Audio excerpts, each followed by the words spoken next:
How's it going, guys? Right here with Old Red.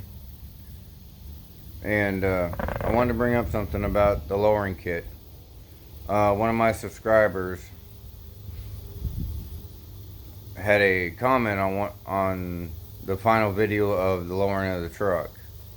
Now in the video, I measured it before and after on the wheel well. Now the before was 31.5 and the after was 25.5. Now I wasn't thinking about it. I was a little tired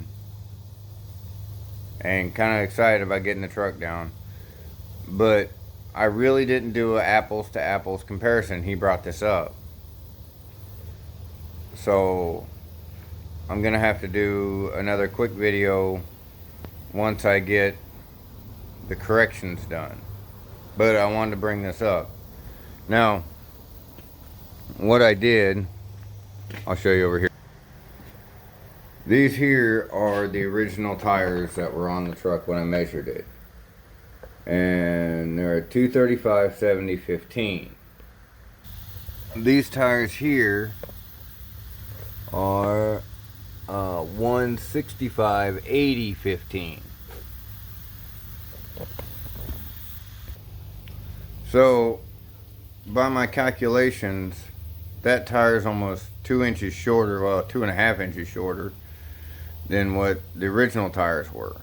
So that measurement is not exactly right. So the truck didn't drop 6 inches. It did with the tires, but not really. My figuring is it's going to be about 4 inches, but I'm going to have to put the other tires back on to get a right measurement for it.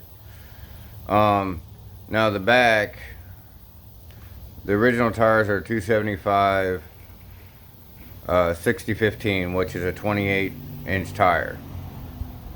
What the drag radials are 25 or 28 10 5s, same tire. So the back will be correct, but the front, I gotta get the other tires on there and make that video and make it right. But thanks, Ron G, for bringing that up to my attention.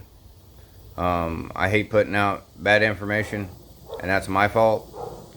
So here in the next few days when I get off night shift, I'll go ahead and swap the tires and we'll get a true measurement on how low the truck went. But y'all have a good day. Take it easy.